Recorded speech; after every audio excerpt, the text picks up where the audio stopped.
चलिए आपको तस्वीरें दिखाते हैं। राजस्थान विधानसभा का सत्र शुरू हो चुका है। दूसरा सत्र है जो आज शुरू हुआ है और आज भी सवाल जवाब होंगे और प्रश्नकाल से आज इस सत्र की शुरुआत हुई है। किरोड़िया मीना, क्या इन्होंने किसान का डैमेज 0% बता दिया, जबकि डैमेज 50 से 70% तक था और 0% बता देने के कारण 128 करोड़ रुपए किसान के डूब गए।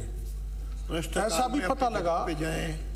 भी पता लगा कि उसका कंपनी अपने पास रख के ब्याज लेती है, वो उसकी हम अभी जांच कर रहे हैं। तो ये प्रकरण था, उसमें हमने एक FIR दर्ज करा दी है रावला में। FIR है रावला की, जिसमें पूरे तथ्य डालते हुए FIR नंबर है 0210 थाना Rawla, under section 336(3), under section 337, under section 340(2) BNS में।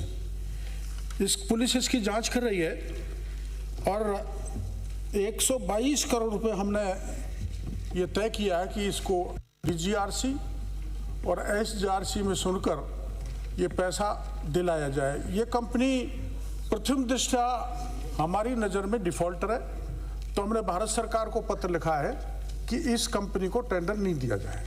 भारत सरकार तय करेगी, कंपनी का नाम क्षेमा है, क्षेमा इंश्योरेंस कंपनी तय करेगी और हम इसके बिल्कुल विरोध में कि इसको हमारे राजस्थान में काम नहीं मिलना चाहिए। दूसरा, अभी सालासर में मैं गया था और वहाँ के जो बैंक है SBI, उसमें एक अजीब तमाशा मिला अध्यक्ष महोदय। 71 किसान ऐसे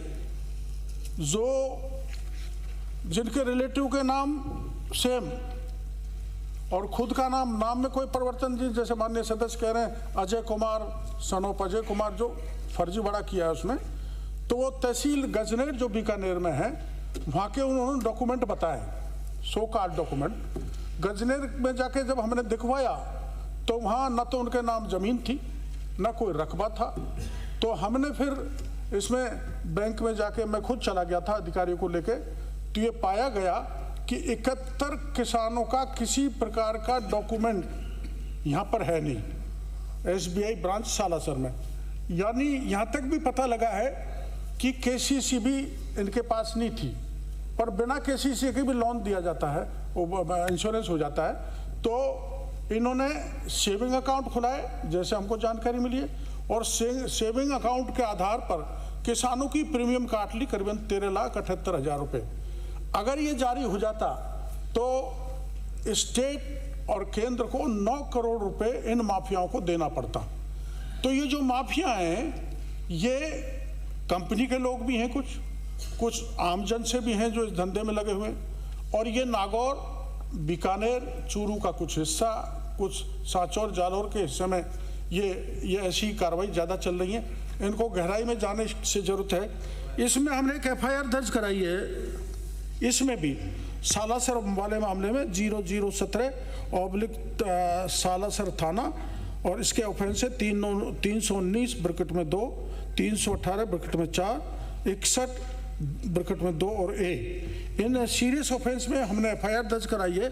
और वहाँ के तहसीलदार गजनेर का है, उनसे भी हमने एक पत्र प्राप्त कर लिया, जिसमें गजनेर के तहसीलदार ने लिखा है कि इस नाम का कोई किसान, न इसके नाम का रकबा किसी किसान के पास है। माफियाओं ने बैंक अधिकारियों से मिलकर, कंपनी के लोगों ने, इसमें AIC कंपनी है, AIC कंपनी ने ये गड़बड़ घोटाला किया है और इसमें हमने दोनों प्रकरणों में FIR दर्ज करा दी है।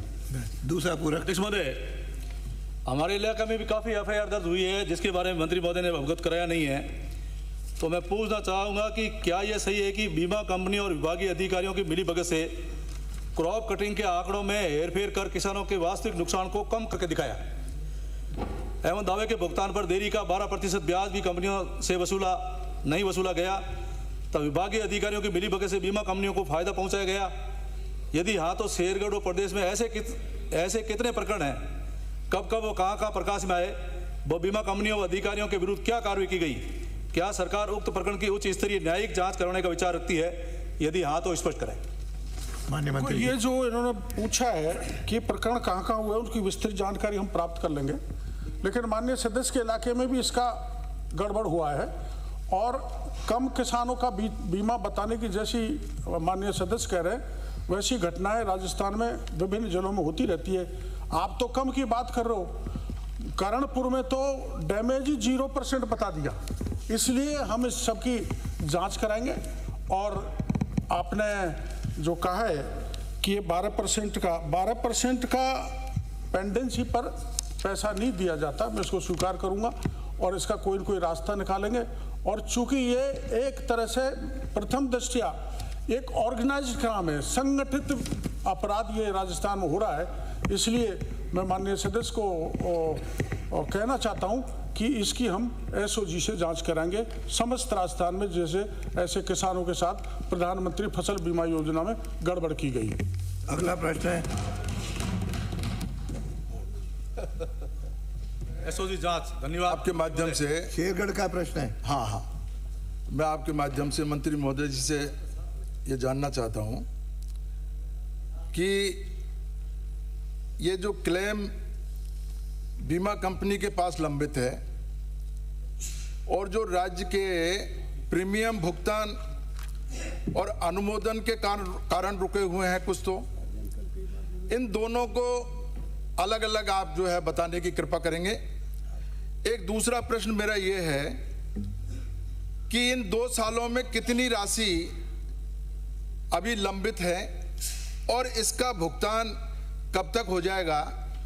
माननीय अध्यक्ष जी, किसानों के साथ बहुत लूट हो रही है और उस लूट को माननीय मंत्री जी ने उजागर करने की कोशिश करी है। खाद बीज नकली मिल रहा है और फसल बीमा के नाम पे तो ऐसा घोटाला हो गया जो राजस्थान में कभी हुआ ही नहीं। मैं माननीय मंत्री महोदय से ये अपील करूंगा, आप खुद किसान हैं, किसानों को बचाइए। राजस्थान में किसान लूट रहा है। भाषण नहीं, उत्तर प्रश्न पूछे, बचाना चाहिए। वो पूछ लिया, फिर बात का भाषण है। माननीय प्रतिपक्ष के उपनेता ने जो पूछा है कि ये भुगतान पेंडिंग क्यों है, भुगतान पेंडिंग क्यों है, उसका कारण है फसल बीमा क्लेम किसान का खाता आधार सत्यापित नहीं होने, नेफ्ट बाउंस होने और बीमित कृषक की मृत्यु आदि ऐसे कारण हैं।